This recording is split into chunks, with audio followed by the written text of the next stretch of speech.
આજે આપણે જોઈશું મિત્રો કે અલગ અલગ ધર્મના સ્થાપક અને વંશના સ્થાપકોની માહિતી મેળવીશું. તો બૌદ્ધ ધર્મના સ્થાપક ગૌતમ બુદ્ધ હતા.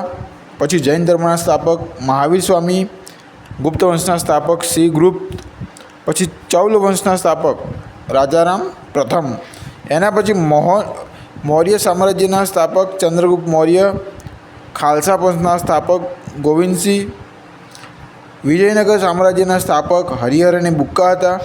નાલંદા યુનિવર્સિટીના સ્થાપક મોસ્ટ ઓફલી બધા જાણતા જ હોય કુમારગુપ્ત.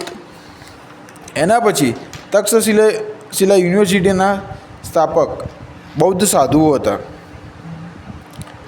એના પછી વિક્રમશિલા યુનિવર્સિટી, એના સ્થાપક ધર્મપાળ હતા. વલ્લભી વિદ્યાપીઠના સ્થાપક ધરસેન હતા. એના પછી બૃહદેશ્વર મંદિર જે તાંજોરમાં આવેલું છે એના સ્થાપક રાજારામ પ્રથમ જે ચૌલ વંશમાંથી હતા. એના પછી વિશ્વ ભારતી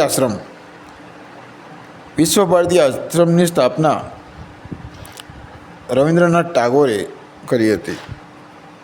તો મિત્રો આ જ પ્રકારની વિડીયો માટે ચેનલને ફોલો કરો, સબસ્ક્રાઈબ કરો. Empire of knowledge.